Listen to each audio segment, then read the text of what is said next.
This episode of Distraction is sponsored by Landmark College, offering 360-degree support for students with learning disabilities, ADHD, and ASD.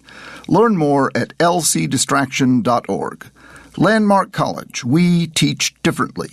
And so the idea is that humans are very adaptive to their environments. They're very fluid, and so that's one of the key things I try to make in the book is that you're not fixed, although in Western culture we believe in a fixed identity, fixed personality traits, whereas my belief is that we're actually a lot more fluid to our environment, to our context. Hello, and welcome to Distraction. I'm your host, Dr. Ned Hallowell. Before we get into today's really interesting topic, which I truly can't wait to hear more about, I wanted to let you know that we've gone commercial. You can now get official Distraction merchandise. Can you believe that? On our website. Just go to our website, distractionpodcast.com, and click on Store, and you can get Distraction-themed mugs, hoodies, phone cases, and more. I couldn't believe it when they told me about this. It's taken us a while to get with the program. You know, everybody else does this. Why not us? And I love the idea, honestly. I can't wait to see these Distraction mugs and start having my morning coffee out of a Distraction mug. It's a great way for you guys to support the show. And there's some fun stuff in there. You know, we really are trying to build a community. And this is a wonderful way to do it. People will see your coffee mug and say, you know, what's this Distraction thing? Or if you're wearing a hoodie or if you've got a phone case, they'll say, what is this all about? And you can say, well, there's this really cool podcast called Distraction, and it's all about connection, and it's all about getting things done. And, it's like-minded people or people who like to disagree in a respectful way coming together and connecting, really. So go to distractionpodcast.com, click on Store, and buy one of our bits of merchandise. They're not expensive, and have fun doing it. All right, well, I've been pretty busy lately, not surprising. I just got back from a conference in New Orleans where I have strong feelings for that city. I went to medical school down there. I was down there this time for a conference on learning differences put together by an amazing woman named Alice Thomas. She's been doing this conference since 1992. And so I spent a couple of days down there, and I got back late last night, flew into New York, and I'm getting ready for the release of my new book coming out in June, Because I Come From a Crazy Family, The Making of a Psychiatrist. I love my title, Because I Come From a Crazy Family, which you can order in advance on Amazon. And I still have my regular schedule of seeing patients. I'll be seeing patients in my New York office today, speaking engagements, and so on and so forth. My days are usually very busy. I have a lot of things I want to do. I enjoy doing them all, but, you know, they're pretty packed.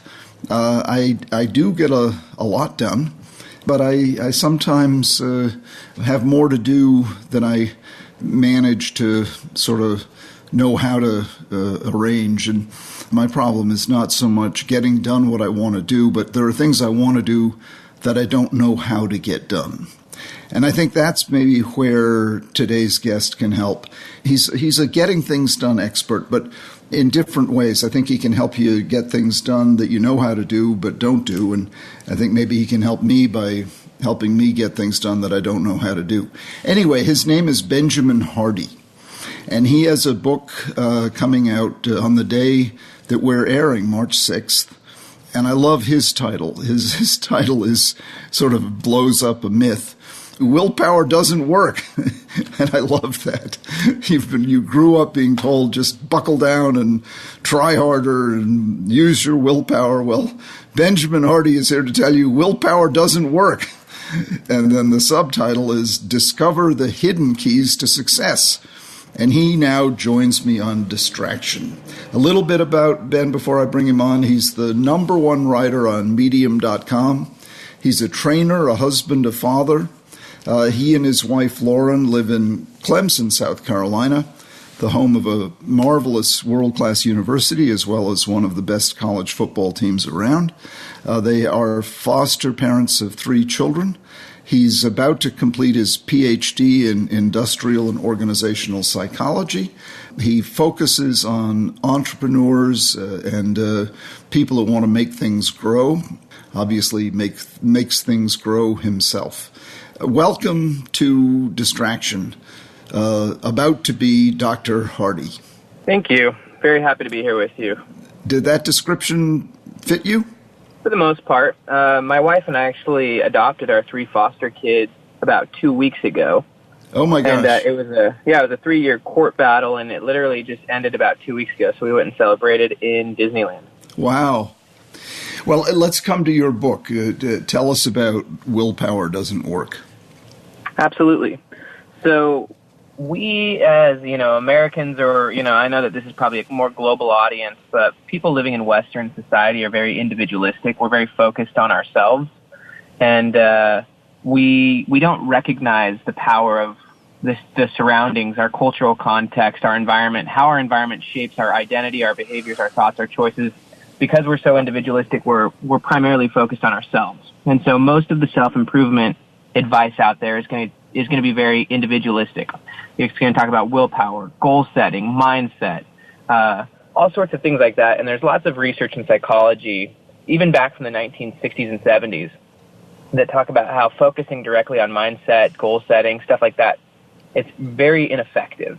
And the reason for that is that most of our behavior is what psychologists call, they say it's outsourced to the environment. Most of your behavior is taken care of by the environment. And an example is if you're on an airplane, you're probably not going to smoke a cigarette. Like, just the environment doesn't allow for it. And so what this book is called, or what this book is all about, is how to shape your environment to make willpower irrelevant. And it's also about how to outsource your behavior to environments that allow you to succeed big. And so it's all about shaping your environment to shape your life. And there's a really good quote from Dr. Marshall Goldsmith, and he basically says, if you do not create and control your environment creates and controls you. Mm. And most people, because they're focused on themselves and they live in a goal-conflicting environment, they're dealing with willpower all the time, and it's failing them. Very few people move forward. Most people have negative patterns. Addiction is rampant in our world. And, most people's environments are set up for distraction, going to the concepts in this podcast. Most people are heavily distracted. They're living in dopamine dazes, and their willpower is gone. And so the only way to really make huge leaps in your life, overcome addiction, or do whatever you want to do is by cultivating an environment that aligns with what you're trying to do. And so that's what this book's all about. Can you give me an example from the book of somebody who achieved something that they're hoping to achieve? Yeah, absolutely. So one of the people I interviewed for the book, he's a pianist. His name is John Burke. He's from Atlanta, Georgia. He's 29 years old. He's published or composed and put out like 7 or 8 albums. He's extremely prolific, and one of his recent albums was just nominated for a Grammy. And he's brilliant. He's really on a rise, and people are kind of blown away at how he's able to produce such interesting, amazing, and the volume that he's able to put out. And so I wanted to understand his creative process, how he's able to put out as much as he does. And his process is very outward focused. It's not inward focused. He does not admit to have tons of willpower or grit. Here's what he basically does. He creates a lot of external pressure that forces him to succeed.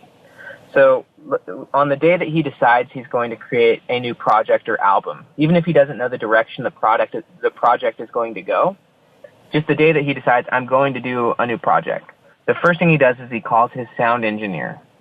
And he schedules an appointment for 3 to 6 months in advance of when he's going to go and record the album that he hasn't even yet written or composed, And so he gets on the guy's schedule, the sound engineer's schedule, and he pays in advance. And so he gets committed as far as, being on the guy's schedule, but he also becomes committed as far as financial investment. Then the next thing he does is he looks at his calendar and he blocks out several hours per week throughout his schedule for creation time to actually write and practice and develop this new album. Then he contacts, and one of the things he does is when he has all of these creation times plugged in, if someone reaches out to him to collaborate on a project, or if a gig presents itself, which may even be, a lucrative opportunity, he says no. He says he has an appointment because his creation time is the time when he's going to develop this new project. And that's one thing that a lot of people who are creatives don't do. Like a lot of creatives, they let their creation time totally fall by the wayside if different opportunities pop up, and that's why most people are not very prolific. Then what he does next is he creates more external pressure by reaching out to his fans on social media and through his email, and he tells them that he's working on a new album and that they can expect it to come out soon. And he says that this really creates a ton of pressure for him because he really, really wants to maintain the trust of his fans, and he wants to create this amazing expectation for them. And there's a concept in psychology called the Pygmalion effect, and it's all about how you rise or fall to the expectations of those around you. So ultimately what he's trying to do is he's creating this high expectation that he then has to live up to. Then he obviously talks to his friends and family and tells them that he's working on a new project, and he does all this literally the same day that he decides he's going to start a project, before he even begins on it. One other thing he does is that he always works on something that's different than he's ever done before, like at a different level, that's going to push his skill sets and abilities. Right. So like one of the song that really inspired me about John Burke, it's called Earthbreaker, and it's on the album that got nominated for a Grammy. And the song, when he wrote the song, literally when he composed it, it was beyond the skill level that he could actually play. Like he created a song, he wrote the music, and he couldn't play it. It was way too fast, and so he had to spend months practicing it. And so really, what all of these things he's doing is he's creating a context, or he's creating conditions that force him to succeed. That's what Eben Pagan calls inevitability thinking. It's when you set up the conditions that make success happen. It's really like anything. Ariana Huffington says you can't sleep unless you create an environment to make sleep happen, and Dave Asprey and several others say the same thing. And so this is all about setting up conditions to make a goal happen. So there's one story for you. Yeah, that's wonderful. I just finished writing my 20th book, and one of the reasons that I can be so prolific is that I simply go where my curiosity leads me, and I don't have a set schedule, and I don't sort of do it according to a formula. Does that figure into your plan as well? Yeah, curiosity is amazing. So one of the things that I've heard, and it kind of matches what you're describing, is that most people won't change unless they're either dealing with pain or they're curious. And a lot of people, they're stuck in their life because it's not painful enough. They're happy enough, even though they're not really that happy, and they're not curious enough to kind of continue studying or thinking or going further. And so, yeah, extreme curiosity is a great thing. And my take is given that, you're curious about it, you probably are intrinsically motivated to do what you're doing. You don't need to force yourself to do it. So there's two types of goals in psychology. You've either got push goals or pull goals, and push ones are like where we're talking about willpower, where you have to like literally force yourself to do it, whereas pull goals are literally pulling you forward, like you can't get yourself to stop. And as you talked about at the beginning of this episode, it sounds like you're pretty busy, potentially even workaholic of sorts, but sounds like you really love what you do, and so you're being pulled forward by your curiosity. You can't stop yourself. Absolutely. Why did you write this book? What was the driving force to get you to write this book? There's been several key events in my life that have helped me realize the power of environment. I'll just break out a couple of those. So, for example, when I was 11 years old, my parents got divorced, and both of my parents, the divorce was pretty traumatic, especially for my father. It kind of threw him into a tailspin. He became a pretty heavy drug addict. He's since turned his life around, and he's doing great. But during my teen years, he was in a really dark place. And my mom was trying to run a business. And so basically my life lacked complete stability. I barely graduated high school. And then about a year after high school, I found myself living at my cousin's house playing World of Warcraft for about 12 hours a day. I had no job. My diet consisted of Mountain Dew, Little Caesars pizza. And I was just kind of like looking at my life and saying, how did this happen? Like, how did I get to this point? And I had adapted to a situation and to conditions, and I let life happen to me. And I kind of made a decision in the moment. Well, it started with me actually just starting running. I just started running for a few, really short. I wasn't in a lot of shape, but my cousin asked me if I would go running with him. And so I started running with him like a couple miles a few nights a week. And then he stopped running, and I kind of enjoyed it because it gave me a little time just to think. And so I just started running on my own, and that kind of allowed me to think a little bit more about my life. And I decided that I needed to leave my situation and that I needed to go do something different, and so I decided to serve a humanitarian mission. And so I left for about 2 years, served a humanitarian mission, and what was amazing was like as soon as I was in this new situation, in this new role, I immediately had this new sense of identity. I could be whoever I wanted to be. It was like a switch flip. And I went from basically playing video games all day to working relentlessly hard, reading books, studying, serving other people. And it wasn't like I had to transition to it. It was an immediate shift. And so we were doing all sorts of service. We were, helping people, mowing people's lawns. I mean, doing all sorts of stuff.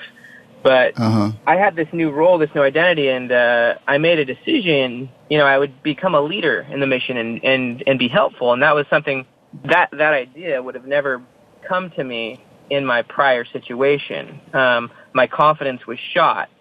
And so one of the things I talk about in the book is that, your identity and the role you're in is based on your context. That's what psychologists say. So there's a Harvard psychologist. Why did you make that decision? Well, I made that decision because there was a few options. You're talking about going on this humanitarian mission, right? So there was a few options. I could have joined the military, which is what my younger brother did. I had a lot of friends who served similar types of experiences, and so I decided to do the same. And anyways, so that was one experience. When I came back from this experience, I was a different person. I had read dozens of books, in spirituality, philosophy, psychology, self-improvement. I had filled stacks I'm sorry to interrupt you again, but this is so important. I really want to get at the why. Something happened here to take you from being languishing, depressed, going nowhere, to fired up, changing, serving, and you just kind of gloss over why. Why did it happen?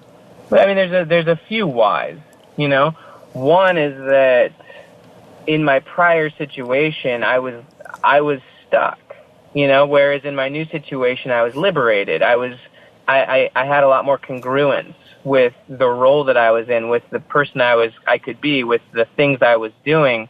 I didn't feel trapped. I was 19, I was 20 years old. And, it was like the first time I was like able to separate myself from all the trauma I had gone through. There's a really, really good book called The Body Keeps the Score.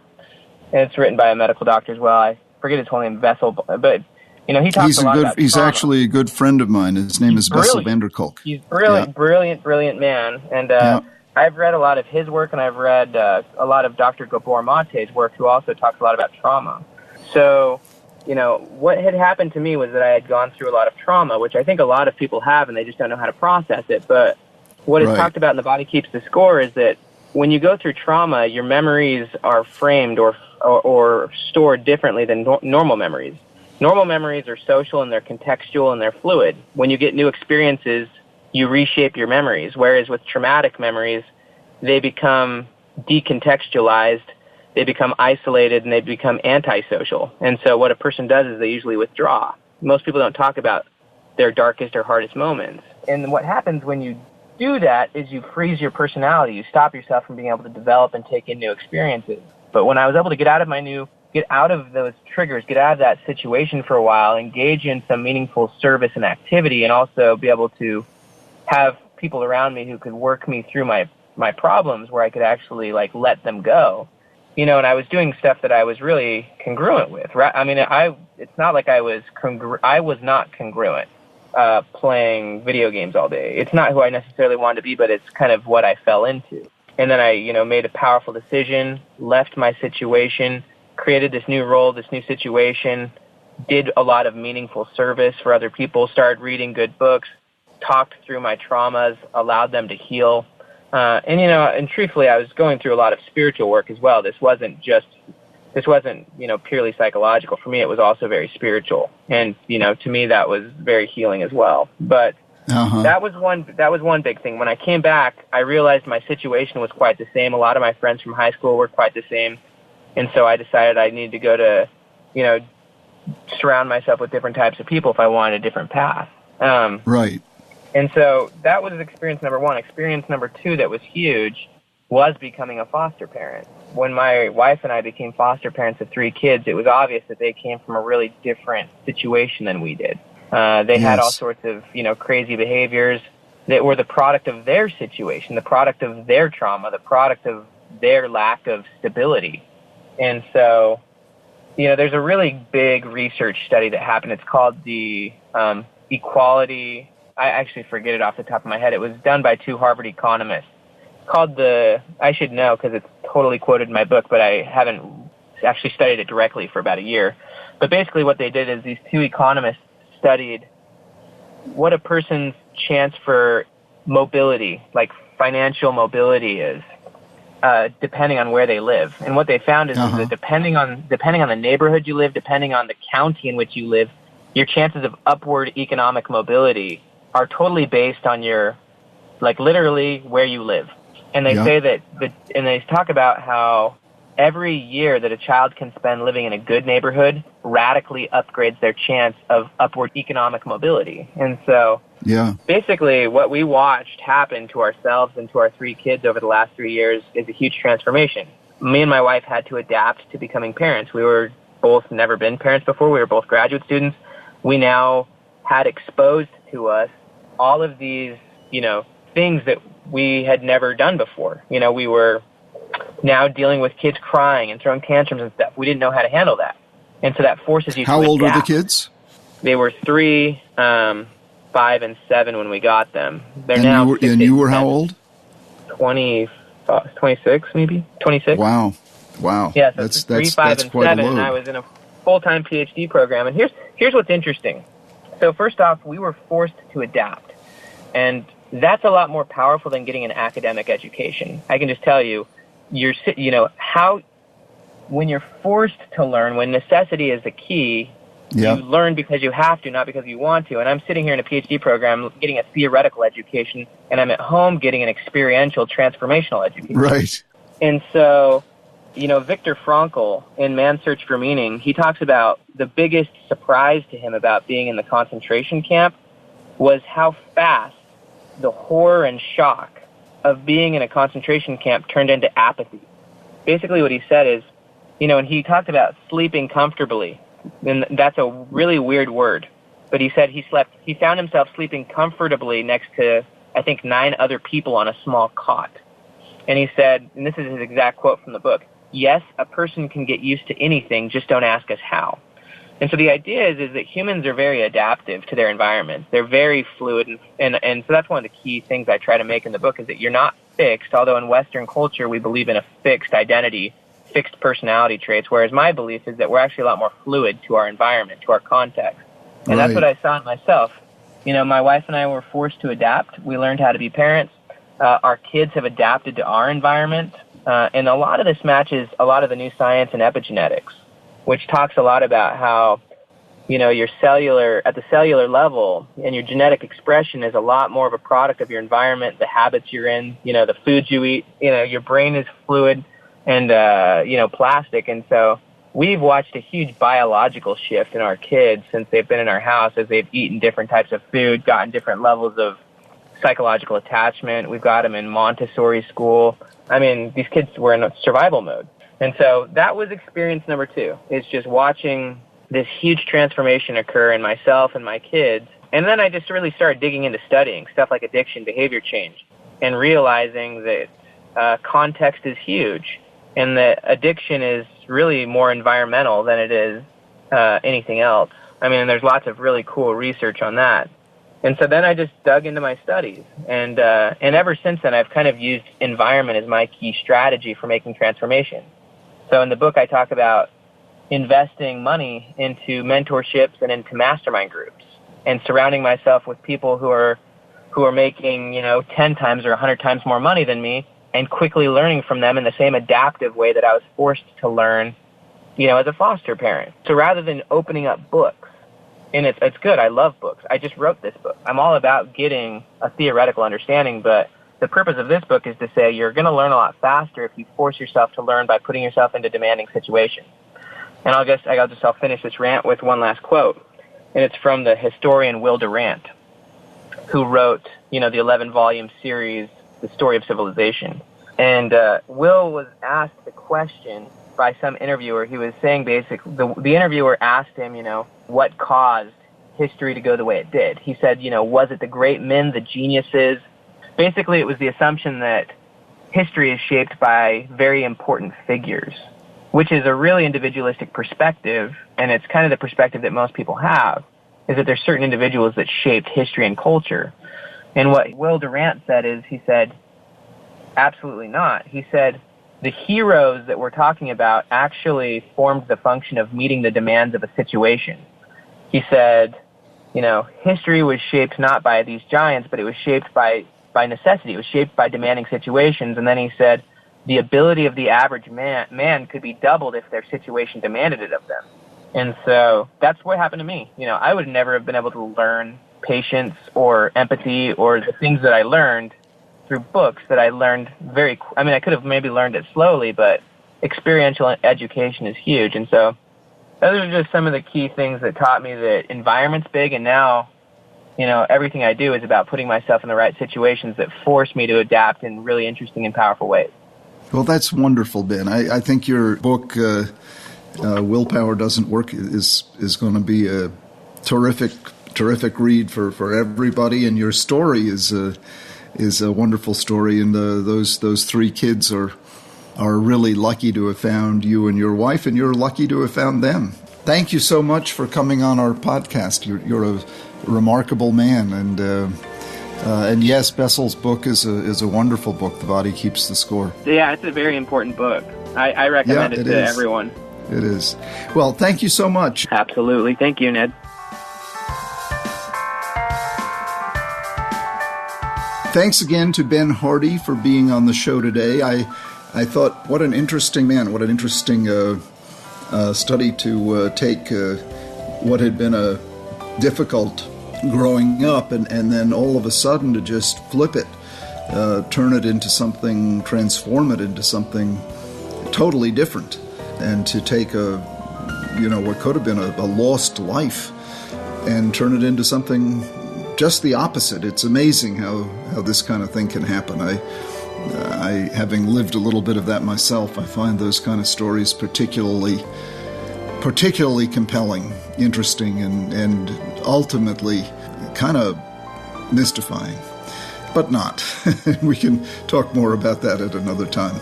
To learn more about Ben, or get a copy of his book, Willpower Doesn't Work, which comes out today, March 6th, just click the link in the episode description or go to benjaminhardy.com. And please, if you like what you're hearing, give us a rating and review us on Apple Podcasts. Please, please, please do that. We truly appreciate hearing what you think. And your reviews also help us reach new listeners, so they really are important. Thanks so much for taking the time to do that. I know every second is precious, but these ratings matter. We live in a ratings-driven world, and so if you would help us out, it'll keep us going and make us stronger. You can always send your comments or show ideas to us. We actually do act on them and implement them. We'll do a show devoted to your idea if you'll send it to us at connect@distractionpodcast.com. Connect@distractionpodcast.com. If you want a show on dogs, I'd love to do one of those. Send us your idea or call us 844-55-CONNECT, 844-55-CONNECT, and leave us a message with your thoughts. And one last note for you. Collisions Media has a new podcast out called The Royal Wedding Podcast with Rob Shooter. Get all the details about the impending nuptials between Prince Harry and Meghan Markle every week leading up to the royal affair. I used to watch her on that TV show that she was on. Subscribe on Apple Podcasts or at royalweddingpodcast.com. What was that TV show? Suits, wasn't it? Anyway, Distraction. See, that's my ADD. I go off on tangents. Distraction is produced by Collisions, the podcast division of CRN International. Collisions, podcasts for curious people, Our music theme was created by Mark Berman. Our audio engineer, and I'm only going to be able to say this last time, our audio engineer is Scott Person, who is leaving us. So sad to say that. He's the best ever, the best we'll ever have. Scott Person, thank you so much. We love you. You're the best audio engineer that God ever made. And our producer is the best producer that God ever made, and she's not leaving us. Thank you for staying with us, Sarah Gerton. You're wonderful.